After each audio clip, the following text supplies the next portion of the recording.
अस्सलाम वालेकुम गाइस। आज एक कंटेनर उतरा है, तो इसकी मैं आपको डिटेल दे रहा हूँ और दिखा रहा हूँ किस तरह से कंटेनर उतरता है, उसमें कितनी गाड़ियाँ होती हैं और हमारे इस कंटेनर में कौन कौन सी गाड़ियाँ आई हैं।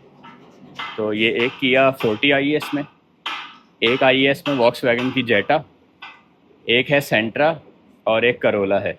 तो ये दिखा रहा हूँ मैं आपको किस किस तरह गाड़ियाँ आती हैं और कैसे उतरती हैं और किस प्राइस पे ये हमें कॉस्ट करती हैं।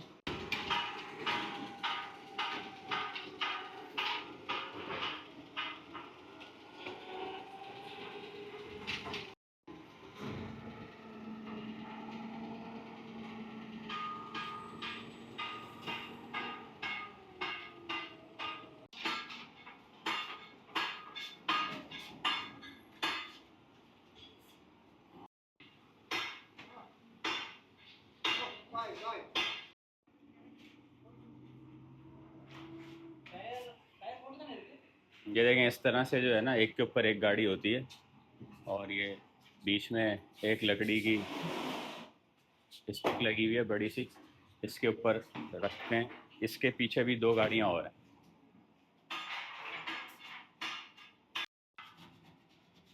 इस तरह पूरी रस्सी से बंदी भी आती है, फिर ये रस्सी काट के इसको खोलते हैं। लकड़ी के स्टिक लगाई हुई होती है इसके ऊपर, पूरी खड़ी है गाड़ी।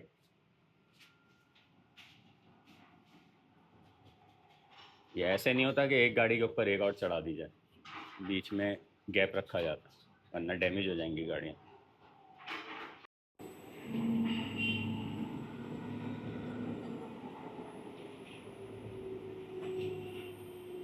अब ये इस तरह ये लिफ्टर से उठा के अंदर लेके जाएंगे, यार्ड के अंदर खड़ी करेंगे। अच्छा, ये जब कंटेनर आता है ना, तो कंटेनर आता है बड़े वाले ट्रॉले के ऊपर, फिर क्रेन को मंगाया जाता है। क्रेन आके कंटेनर उतारती है नीचे। अभी जैसे ये उतर के नीचे रखा हुआ है, ये सामने वालों का भी आया हुआ है इधर, इनका भी अभी उतरा है। इनकी आई है अभी, ये रेंज रोवर उतरी है इसमें से आके। ये लकड़ी के गुटके हैं जो कील ठोक ठोक के आते हैं, ये अब निकाल रहा है। ये देखें, थोड़े मार मार के निकाला जाता है।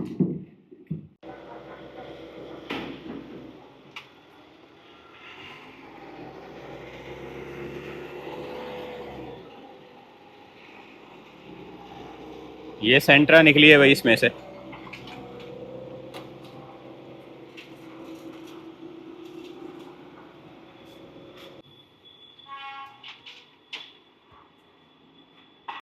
ये देखें, दो रह गई पीछे। ये करोला है, ये है तो बहुत कम प्राइस की, लेकिन ये बहुत हॉट गाड़ी है, ये फ़ौरन सेल हो जाएगी, ये नहीं रुकने वाली। और ये ऊपर है जेटा, वॉक्स वैगन।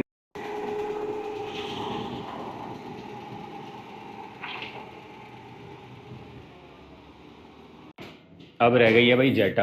अब ये भी ऊपर से बंधी हुई है केबल्स के थ्रू, तो ये केबल खुलेंगे, लकड़ी निकलेगी। नीचे गई है जो इसके नीचे वाली गाड़ी के, तो ये निकलेंगे, फिर इसको उतारेंगे। ये है 40 फीट का कंटेनर, 45 फीट का भी आता है। उसमें 45 फीट वाले में आती तो चार ही गाड़ियाँ हैं। अगर छोटी हो तो छोटी गाड़ियाँ छः भी आ जाएँ उसमें, लेकिन उसमें ज़्यादातर एसयूवीज़ आती हैं। अच्छा गाइस, मैं घर आ गया था क्योंकि गर्मी बहुत थी, बिल्कुल भी खड़ा नहीं हुआ जा रहा था बाहर। तो मैंने सोचा कि बाकी जो भी बातें करनी है घर जाके मैं बता दूंगा आप लोगों को। अच्छा, तो सबसे पहली जो मैं एक अपडेट दे दूं आपको कि जो सीरिया की एक्सपोर्ट थी वो बंद हो गई है लास्ट वीक, क्योंकि उनका एक टाइम ड्यूरेशन था। तो अब गाड़ियाँ सीरिया नहीं जाएंगी, एक्सपोर्ट बंद हो गई है। तो उसका इम्पैक्ट क्या आएगा यहाँ की लोकल मार्केट पे, ख़ासकर अमेरिकन गाड़ियों की, क्योंकि अमेरिकन गाड़ियाँ ही ज़्यादा जा रही थी, एक्सपोर्ट हो रही थी। तो अब जो है गाड़ियों के प्राइसेस दोबारा से नीचे गिरेंगे। ऑफ सीज़न वैसे ही है, जुलाई अगस्त और मिड ऑफ सितंबर तक। तो प्राइसेस फर्दर नीचे जाएंगे गाड़ियों के। तो अगर आपके पास गाड़ी है तो जितना जल्दी हो सके आप गाड़ी सेल कर दें, जो भी बेस्ट ऑफ़र मिलती है आपको उस पर गाड़ी सेल कर दें। और या फिर आप वेट करें कि सितंबर के एंड में या अक्टूबर तक फिर गाड़ियों के प्राइसेस नॉर्मल होंगे, क्योंकि लोग अभी छुट्टियों पे गए हैं। तो वो जब वापस आएंगे तो फिर वो ट्रांजैक्शंस होना स्टार्ट होंगी। अभी बिल्कुल डेड है, क्योंकि जैसे किसी को गाड़ी अगर सेल भी करनी है, चेंज भी करनी है, तो वो छुट्टियों पे जा रहा होता है अपने होम कंट्री। तो वो ये सोच के जाता है कि यार आने के बाद करूँगा मैं सब कुछ, गाड़ी बेचना लेना, क्योंकि थोड़ा सा वो वर्कआउट करना पड़ता है उस पर हर किसी को। और फिर वो पैसों की थोड़ी सी मैनेज करना कि वेकेशंस पे भी स्पेंड होता है आपका, वो आके फिर फंड्स को मैनेज करना है यहाँ पे, तो वो सब लोग फिर छुट्टियों के बाद ही अरेंज करते हैं ये सब चीज़ें। तो आप सितंबर में एक्सपेक्ट कर सकते हैं कि आपकी गाड़ी अच्छे प्राइस पे सेल हो जाएगी, लेकिन ये 2 महीने बहुत स्लो रहेंगे। और अभी जो मैंने आपको कंटेनर दिखाया जाके शारजा में कंटेनर उतरा है, इसमें यानी ये कंटेनर जो जिस प्राइस रेंज की हमारी ये गाड़ियाँ उतरी हैं, अगर इस प्राइस को अगर आप कंसिडर करें तो ये समझ लें कोई जो कॉस्ट पड़ती है ना आपको गाड़ी की, यानी इस पर डिफरेंट गाड़ियाँ थी, तो ये ओवरऑल आप ले लें कि ये कंटेनर आपकी कॉस्ट करा है 80,000 का, ऑल इंक्लूसिव। 80,000 से भी कम का ही होगा, बल्कि जब इसकी पूरी वर्किंग करेंगे तो पता चलेगा। और इसमें अगर आप एक गाड़ी के ऊपर ऑन एवरेज रखें, क्योंकि हर गाड़ी का डिफरेंट होता है, कि जैसे करोला थी 2007 का मॉडल था, तो करोला 2007 की क्या प्राइस होगी उसकी, मेरे ख़्याल में यहाँ पे जो सेल होगी वो मैक्सिमम 8-10 हज़ार रुपये की सेल होगी। तो उस हिसाब से आप अंदाज़ा लगा लें कि उस पर कितना कम प्रॉफिट आएगा, कम आएगा उस पर, लेकिन वो जल्दी सेल हो जाएगी, वो बल्कि सेल हो चुकी है वो। लेकिन अगर ऑन एवरेज आप मार्केट प्राइस के हिसाब से निकालेंगे कितना प्रॉफिट एवरेज आएगा, तो इन गाड़ियों पे जो समझ लें आप 80,000 की इन्वेस्टमेंट हुई है टोटल, तो इस पे ईच गाड़ी आपको 5,000 ऑन एवरेज दे के जाएगी, जिसमें कोई गाड़ी आपको 6,000 दे रही होगी, 7,000 दे रही होगी, तो एक गाड़ी पे आपको 2,000 बच रहे होंगे। तो इस तरह का मार्जिन है। तो 80,000 पे 20,000 रुपये बचेंगे इसमें, लेकिन थोड़ा सा टाइम लगता है इसमें, तो वो टाइम आपको देखना है। 3 महीने का टाइम ड्यूरेशन था, 3 महीने में ये गाड़ियाँ सेल होंगी, परचेज से लेके सेल तक का प्रोसेस जो है वो 3 महीने का है।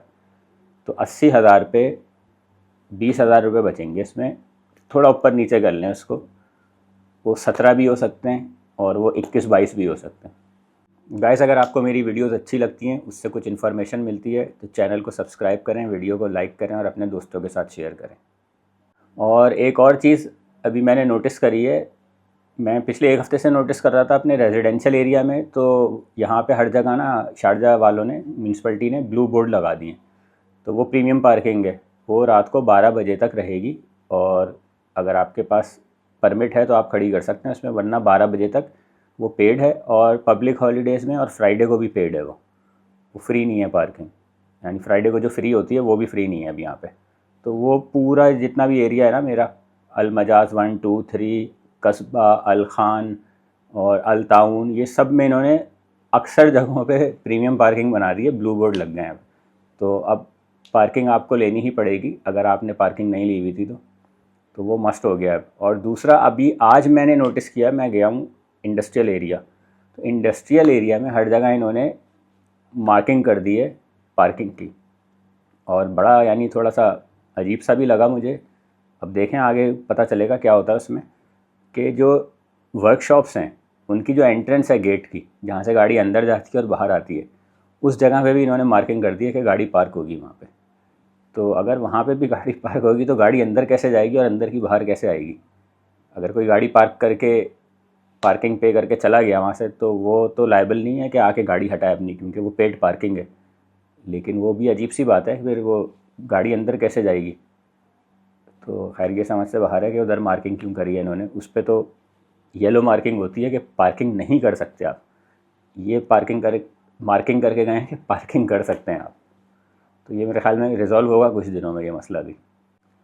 और गाड़ियों से रिलेटेड कोई भी इन्फॉर्मेशन आपको चाहिए हो, इंपोर्ट करना चाह रहे हैं, लेमोजीन सर्विस में जाना चाह रहे हैं, रेंटा कार में जाना चाह रहे हैं, अपनी कार सेल करना चाह रहे हैं, किसी भी किस्म की इन्फॉर्मेशन चाहिए आपको, तो मुझे कमेंट कर दें या इंस्टाग्राम पे मैसेज कर दें, मैं इंशाल्लाह आपको उसका रिप्लाई ज़रूर करूँगा। और गाइस अगेन मैं ये कहूँगा कि ऑफ सीज़न है ये, जुलाई, अगस्त और मिड ऑफ सितंबर तक। लेकिन ऑफ सीज़न इम्पैक्ट करता है सिर्फ बड़े डीलर्स को, जिनकी इन्वेंट्री ज़्यादा होती है। तो ये जो लोग, हम लोग 3-3, 4-4 गाड़ियाँ लेके सेल कर रहे होते हैं, इन पे इसका क्या इफ़ेक्ट आएगा?